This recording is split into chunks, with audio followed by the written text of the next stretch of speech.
My 29th birthday. I was about to announce that I was pregnant. Instead, my boyfriend, Justin, handed me a gift, a small, beautifully wrapped box.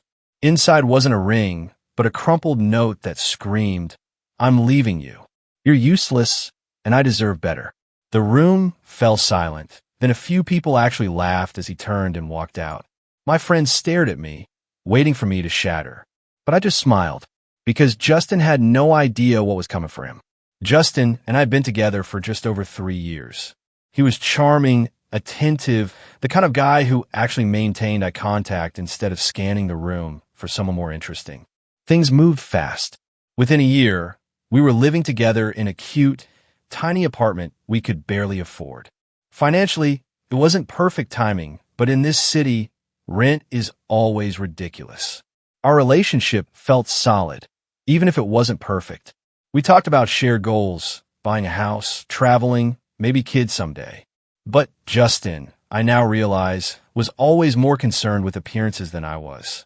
The car we drove, the restaurants we were seeing at, the perfect Instagram posts. It was a red flag I should have paid more attention to. Hindsight, right? It's truly 2020s. About 4 months before all this, I started feeling off. Nauseous mornings, exhaustion that wouldn't quit. I took a pregnancy test, mostly to rule it out. We were careful, but apparently not that careful. 2 pink lines. I can still see myself sitting on the cold bathroom floor, staring at that little plastic stick like it held ancient secrets. I spent a week just processing, letting the reality sink in before I told anyone. My best friend, Barbara, was first. She brought wine to our girls' night, and when I stuck to water, her eyes widened. She knew.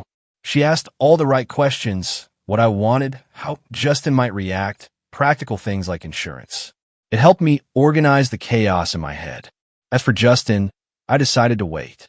My birthday was in 3 weeks, and it felt like the perfect moment to share our news with all our loved ones gathered together. Again, hindsight. What a witch. The weeks leading up to my birthday were strange. I was battling morning sickness, which should absolutely be called all-day sickness, and doing my best to hide it from Justin. He didn't notice. I chalked it up to him being busy. He'd been coming home later, spending more time glued to his phone, a little distant. I figured he was just stressed about work. My birthday fell on Saturday. I spent the morning setting up our apartment for the party, while Justin went to pick up the cake. It took him nearly 3 hours, but I try not to think too much of it. Friends started arriving around 6. Barbara and her husband, Aaron and Sergio, my cousin Lana, who was visiting, and a few others, including Maria, who I'd known since college. The party was going well, good food, plenty of drinks, sparkling water disguised as vodka soda for me, music, laughter. I planned to make my announcement after cake. I kept catching Barbara as I crossed the room, and she'd give me these little encouraging nods that made my stomach flutter with nervous excitement. Around 9 p.m., Justin clinked his glass to get everyone's attention. My heart practically stopped. Had he somehow found out? Was he going to steal my thunder? He made this whole speech about how special I was, how lucky he felt to have me in his life, all while looking me directly in the eyes. Then he handed me that small, beautifully wrapped box with a silk ribbon. The room went quiet. Everyone was watching, some with phones out, ready to capture the moment. I remember thinking it might be an engagement ring and having a split-second panic about whether I should still announce the pregnancy if he proposed. Then I opened the box. Inside wasn't a ring. It was a folded piece of paper. I opened it, confused, and read the words that are now basically burned into my brain. "I'm leaving you. You're useless, and I deserve better. Your stuff will be packed by Monday." My blood ran cold. I looked up at him, certain this was some kind of horrible joke, but his expression had completely changed. Cold, distant, almost amused. Then he said, loud enough for everyone to hear, that we were done. That it had been fun, but he'd outgrown me. And then he laughed. Actually laughed. A few people in the room laughed too, clearly thinking this was some kind of prank we planned. But then Justin turned and walked out the front door without another word. The silence that followed was deafening. I stood there, note in hand, my pregnancy announcement dying in my throat, while our friends looked between me and the door, waiting for someone to yell, "Just kidding." But nobody did. Barbara was the first to move. She crossed the room, took the note from my hand, read it, and muttered that he was an absolute bastard. Then everyone started talking at once, confusion, concern, outrage on my behalf. And me? I just smiled. Not because I wasn't devastated. I absolutely was. Not because I wasn't humiliated. I absolutely was. But because in that moment, I realized something crucial. Justin had no idea what was coming. He thought he held all the cards. He thought he'd orchestrated this perfect exit, this public execution of our relationship, where he got to be the powerful one. But he didn't know I was pregnant with his child. He didn't know that I'd found his secret credit card statements 2 weeks earlier when I was looking for a stamp in his desk drawer. He didn't know that I'd already seen the text on his Apple Watch when he was in the shower. Seriously, he really should have set up two-factor authentication. Trust me. And most importantly, he didn't know that I'm not the kind of woman who falls apart when pushed. I'm the kind who gets strategic. So I smiled. I thanked everyone for coming. I assured them I was okay, which I wasn't, and that they didn't need to worry about me, which they absolutely did. I even cut the birthday cake Barbara had brought and passed out slices, as if celebrating the end of something rather than mourning it. Maria left almost immediately, claiming she felt sick. Interesting timing, right? Don't worry, we'll get to her. The others stayed, helping me clean up and offering places to stay, shoulders to cry on, alibis for murder, mostly kidding. By midnight, everyone was gone except Barbara, who insisted on sleeping on my couch despite my protests. Once we were alone, I finally broke down. The pregnancy, the betrayal, the humiliation, it all came crashing down at once. Barbara just held me and let me sob, not trying to fix anything with empty reassurances or those annoying everything happens for a reason platitudes people love to throw around when they don't know what else to say. When I finally calmed down, somewhere around 2 a.m., I told Barbara about the pregnancy. She wasn't even surprised, said she'd suspected from how I'd been acting.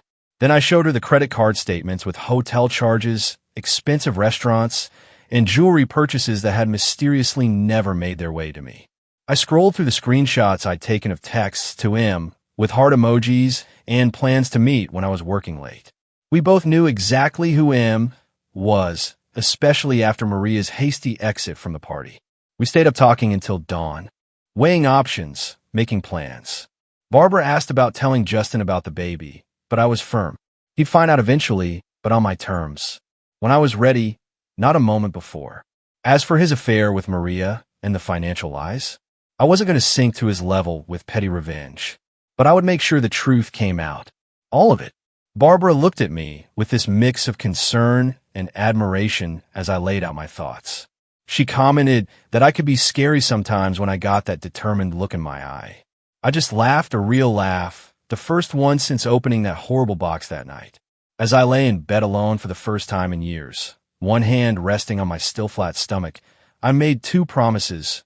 One to my unborn child that I would provide a stable, loving home no matter what, and one to myself that I would emerge from this stronger than before. Justin thought he was writing the end of our story with that cruel note. And if there's one thing I've learned from all those true crime podcasts I listen while doing laundry, it's that the best revenge requires patience, planning, and a clear head, all three of which I had in abundance. Before I tell you what happened in the days and weeks after, and trust me, it gets even wilder. If you're still hooked on this story, do me a favor and hit that subscribe button.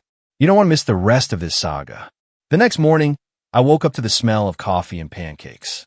Barbara was still there, bless her, acting like nothing had happened while simultaneously checking on me every 5 minutes. She kept insisting I eat something, obviously concerned about the baby. I managed a few bites before the nausea kicked in. Morning sickness is such a joy. Justin didn't come back that Sunday, which was both a relief and a torture. I spent most of the day alternating between numbness, rage, and this weird, detached sense of planning. I made lists, so many lists. Financial stuff I needed to sort out, doctor appointments to schedule, people to inform. It was like my brain went into survival mode, focusing on practicality to avoid confronting the emotional hurricane. Barbara helped me pack up some of Justin's things. Not everything, just enough to make it clear I wasn't planning on him coming back. The whole time, My phone was blowing up with messages from our friends. Most were supportive, confused, wondering if I was okay. A few were from mutual acquaintances who seemed more interested in gossip than my well-being. And noticeably absent from the concerned chorus? Maria. Remember her from the party? The one who suddenly felt sick and left? Yeah. Monday morning arrived, and with it, reality. I called in sick to work, something I never do. I also made an appointment with my doctor to confirm the pregnancy and discuss options. Around noon, while I was researching tenant rights, since the apartment lease had both our names, I got a text from Justin. I'll be by at 7 to get my things. Make sure you're not there. The audacity, right? I stared at that message for a solid 5 minutes before responding with a simple, no, just that. No explanation, no alternative suggestion, just a firm boundary. He immediately called, and I immediately declined. Then I called Barbara, who rallied the troops. By 6:30, my apartment was filled with friends. Aaron, Sergio, Lana, who extended her visit, and a couple of others. A protective barrier of people who loved me. Justin showed up at 7 p.m. on the dot, and his face when he saw the welcoming committee? Priceless. He tried to act tough, demanded to know what was going on. But Aaron, who's like 6 feet 4 inches and built like a brick wall, just handed him one suitcase with some clothes and essentials. Aaron told him firmly that the rest of his stuff would be available when he arranged a proper time and showed some basic human decency. For now, this was all he was getting. Justin tried to catch my eye, where I sat on the couch, deliberately calm. He started saying something about how this was ridiculous and to just let him get his things. I finally spoke directly to him, telling him he should consider himself lucky I hadn't changed the locks yet, and we could discuss the rest of his belongings once I'd had time to process his lovely birthday surprise. He started to argue, but something in my expression must have warned him off. He took the suitcase and left, but not before muttering something about me always needing an audience. Rich, coming from the man who dumped me in front of all our friends, don't you think? After he left, I cried again. Not for him, but for the future I thought we'd have, for the plans that now needed rewriting, for the child who deserved better than a father who could be so cruel. The next morning, I called a locksmith and had the locks changed. Now about Maria, I had my suspicions from the moment she bolted from the party, but I needed confirmation. It came from an unexpected source. Sergio texted me Tuesday evening to let me know that Justin and Maria had been seeing each other. He and Aaron had spotted them together 2 months ago, but couldn't be sure it wasn't innocent. He apologized for not telling me sooner. It was like being punched in the stomach and simultaneously feeling vindicated. I'd known Justin was cheating. I just hadn't known with whom. Finding out it was Maria, someone who had been in my home, eaten my food, accepted my friendship, that was a special kind of betrayal. Instead of confronting either of them, I decided to wait, watch, gather information. Maybe I've been listening to too many true crime podcasts, but patience really is key in these situations. Over the next week, I focused on practical matters. I officially confirmed my pregnancy, 10 weeks along. I spoke with a lawyer about the apartment lease and division of assets. Thankfully, we weren't married, so no divorce drama. I froze our joint credit card and opened a new bank account in just my name. Basic protection stuff. What I didn't do was tell anyone except Barbara about the pregnancy. Not yet. It wasn't denial. It was strategy. I needed to get my ducks in a row first. 2 weeks after the birthday disaster, Justin texted again, asking to talk things through and collect more of his belongings. I agreed to meet him at a coffee shop near our apartment.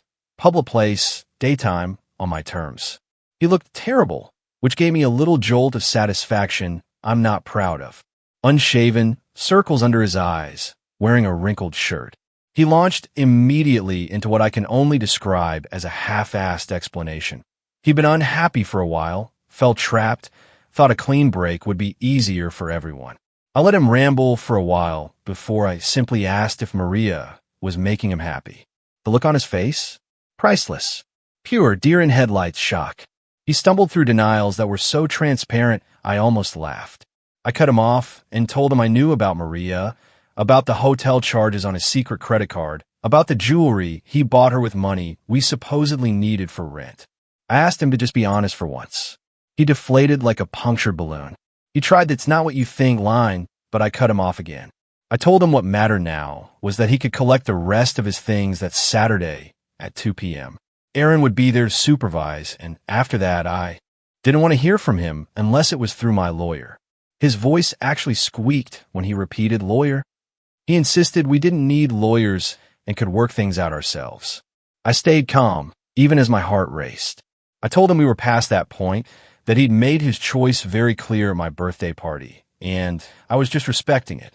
As I stood to leave, he grabbed my wrist, not hard, but desperately.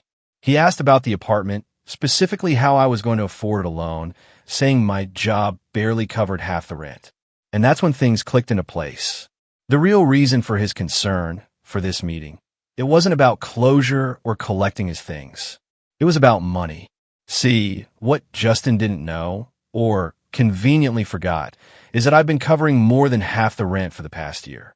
His income had been drying up, his position more precarious than he admitted. He'd been living beyond his means, using my steady income as a safety net while presenting himself as the primary provider to our friends and, apparently, to Maria. I smiled sweetly and told him I'd manage, adding that unlike some people, I actually save money instead of spending it on hotel rooms and jewelry. The color drained from his face. He knew I knew everything. I walked out of that coffee shop feeling lighter than I had in weeks.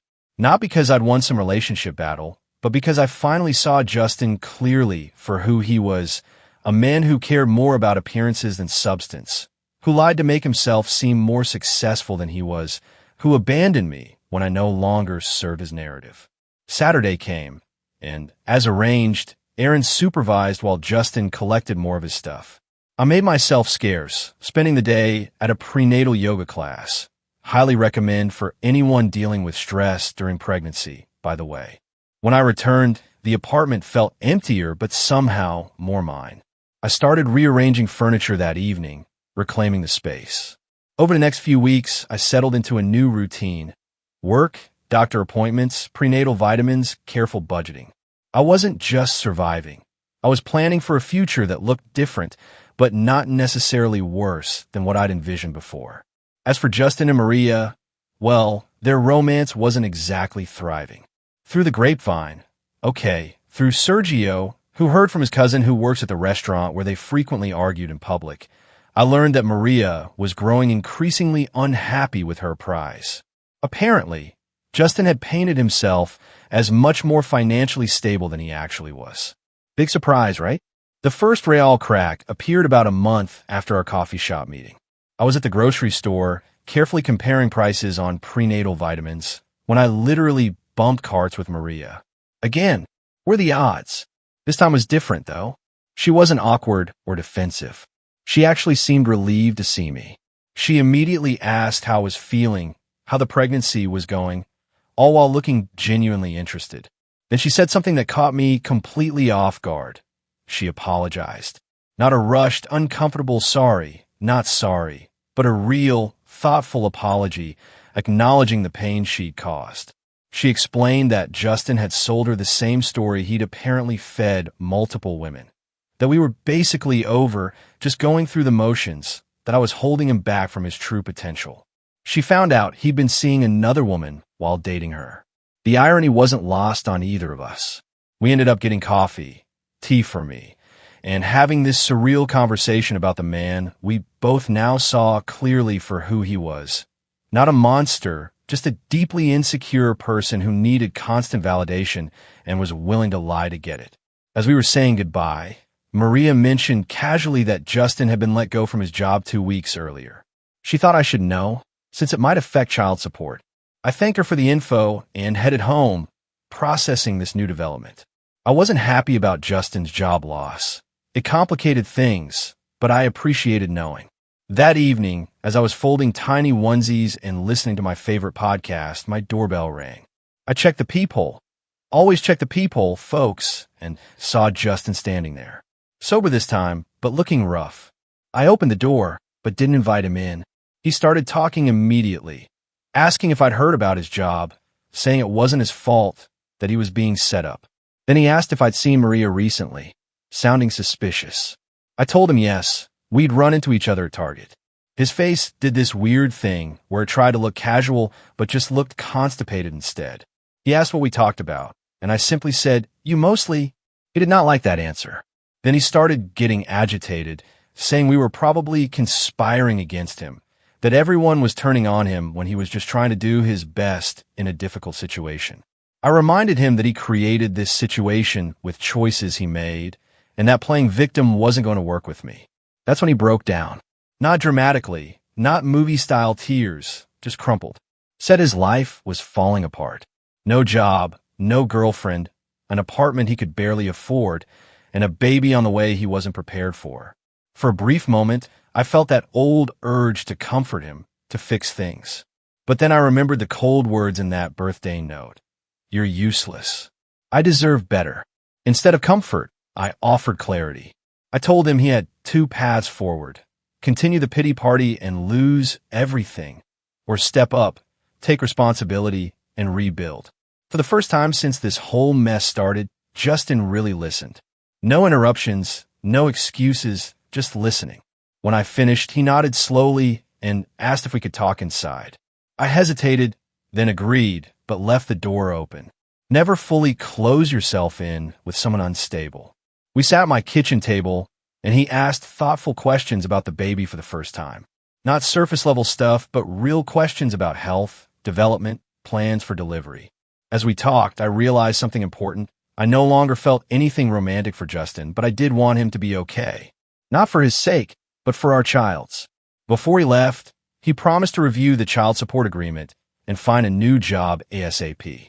He also, surprisingly, thanked me for not hating him when I had every right to.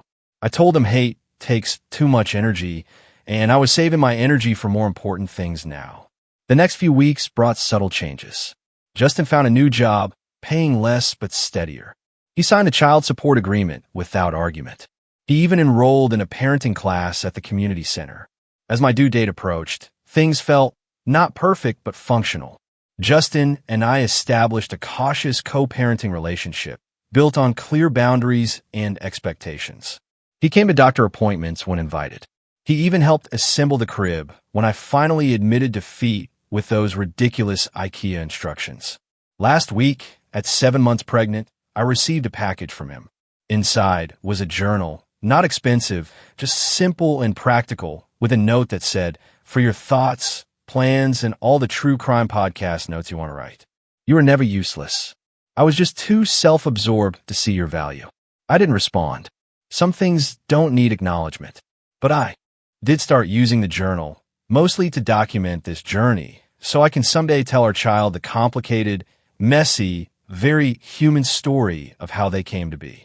And then Zoe arrived. Little Zoe, 6 weeks ago, weighing 7 pounds, 4 ounces, with a full head of dark hair and her father's chin. The only feature of it is I'm not mad about her inheriting, to be honest. Labor was, well, let's just say all those YouTube birth vlogs I binged did not prepare me for the reality. 32 hours, people. 32 hours. The funny thing is, during those endless hours of contractions, I kept thinking about how much I'd changed since that birthday party from hell 8 months ago. I was a woman standing in shock with a breakup note in her hand. Now, I was bringing a whole human into the world. Life comes at you fast, doesn't it? Justin was actually at the hospital for the birth, which surprised pretty much everyone, including me. He showed up with this massive teddy bear that literally wouldn't fit through the door of my hospital room. Seriously, where did he think we were going to put that thing in my one-bedroom apartment? But he stayed through the waiting, through my not-so-late-alike screaming, through it all. Barbara was my rock, though. When things got intense, and I was convinced I couldn't do it anymore, she was right there, reminding me that I was already doing it. Justin mostly hovered awkwardly in the corner, scrolling through his phone and occasionally asking if I needed anything, which, at least he was trying. When Zoe finally arrived, and they placed her on my chest, I had this moment of pure clarity. Everything we'd gone through, all the heartbreak, betrayal, uncertainty, it all led to her. And I wouldn't change a single step of the journey. Justin cried when he held her. Not movie star tears, but this awkward, trying not to but can't help it kind of crying that made his nose run and his face blotchy. It was the most genuine emotion I'd seen from him in our entire relationship. The first few weeks at home were a blur of diaper changes, feeding struggles, and sleep deprivation unlike anything I've ever experienced. My mom came to stay for 2 weeks, which was both a blessing and a challenge. She kept reorganizing my kitchen cabinets because apparently my system makes no sense, but seriously, who puts colanders with the pots instead of with the strainers? That's just chaotic. Justin has been surprisingly present, not in a live-in father way, but he comes by 3 times a week for scheduled visits. Sometimes he brings useful things like diapers or takeout. Other times he brings ridiculous baby clothes that are completely impractical but admittedly cute. Last week, it was a tiny leather jacket for a 6-week-old. I didn't have the heart to tell him she'll outgrow it before the weather's even cool enough to wear it. Our co-parenting relationship is still evolving. We have moments of tension, especially when he shows up late or cancels last minute because of work stuff. But we also have moments where it feels almost normal, like when he noticed I was struggling with a clogged milk duct and actually researched remedies, then showed up with cabbage leaves and a heating pad. If you know, you know. Financially, things have settled into a workable routine. Justin pays his child support on time, so far, and I've been able to work from home part-time, doing social media management. Not getting rich, but paying the bills. My landlord actually let me renew the lease in just my name without any drama, which felt like a small victory. The apartment feels completely different now. Justin's stuff is gone, replaced by baby gear that somehow takes up twice the space. I repainted the living room this soft sage green that makes me happy every time I see it. It's amazing how much your surroundings affect your mood, you know? Maria and I still run into each other occasionally. Our city isn't that big. It's less awkward now, more like running into a distant acquaintance than someone who blew up your life. Last time she was with some bearded guy who kept calling her babe every 3 seconds. She seemed happy, if a little forced about it. I genuinely hope she is. As for Justin, he's still struggling in some ways. His new job isn't going great, according to Barbara, who heard from Aaron, who plays basketball with Justin's co-worker. Gotta love small city gossip networks. He moved into this depressing studio apartment that he's constantly complaining about. Sometimes when he comes to see Zoe, I catch him looking around my place with this expression that's hard to read. Nostalgia mixed with regret. Maybe? The weirdest development has been Justin's apparent personal growth journey. He mentioned he's been seeing a therapist, which, wow. This is the guy who once told me therapy was just paying someone to listen to you whine. He's been reading parenting books and even joined some dad group on Facebook. Sometimes I wonder if aliens abducted the real Justin and left this pod person in his place. Anyway, my own life has taken some unexpected turns too. Remember how I mentioned working part-time from home? That actually came through a connection from Sergio, who recommended me to his sister's company. The work is interesting, the people are nice, and most importantly, I can do it while Zoe naps when she actually decides napping is on her agenda. That is. And then there's Eli. Yes, there's an Eli now. He's the delivery guy who kept bringing my grocery order during those first chaotic weeks postpartum. At first, I barely registered him beyond thank you and please put the bags by the door because hello, new mom zombie mode. But he started adding little notes to my deliveries, recommending items other parents had found helpful, or sometimes just a dad joke that would make me snort laugh. One day, when I was particularly frazzled, hadn't showered in 3 days, pretty sure there was spit up in my hair, he dropped off my order and asked if I wanted him to help carry the cases of water to my kitchen. I hesitated, strange man in my apartment and all that, but something about him felt safe. As he helped put away the groceries, we started talking. Turns out he's finishing his degree in environmental science, delivering groceries to pay the bills. He has a younger sister with 2 kids that he helps with regularly, which explains why he didn't run screaming from my disaster zone of an apartment. We exchanged numbers in case there were any issues with future deliveries. We both knew that was BS, but it was a comfortable fiction. We've been texting, and he's come by for coffee a few times. It's nothing serious. I'm in no rush to dive into another relationship, but it's nice to talk to an adult who doesn't want to discuss diaper brands or sleep training methods. Last week, when Justin came for his visit, Eli was just leaving. The look on Justin's face was complicated. Later, he casually asked who that guy was. I kept it vague, partly because there's not much to tell yet, and partly because it's not really his business. He made a few comments about moving on fast before seeming to catch himself and backing off. Barbara thinks I should go for it with Eli, but I'm taking it day by day. After everything that's happened, I've learned that rushing into things never ends well. Besides, Zoe is my priority right now. Dating as a single mom is a whole different ballgame, and I'm still learning the rules. Speaking of Barbara, she's been my constant through all of this. When I'm overwhelmed and convinced I'm failing at motherhood, she brings over iced coffee, my first love, finally back in my life now that breastfeeding is going better, and reminds me that all new parents feel this way. She takes Zoe for a few hours sometimes so I can shower, nap, or just stare at a wall in blessed silence. Yesterday was actually my birthday. 1 year since the box that changed everything.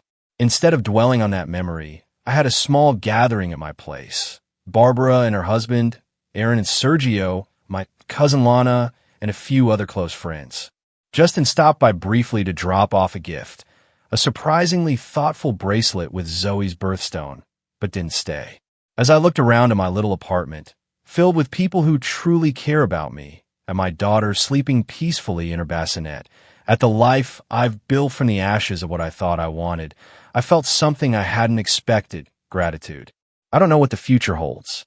Maybe Eli will become something meaningful, or maybe he'll just be a brief, kind chapter in this story.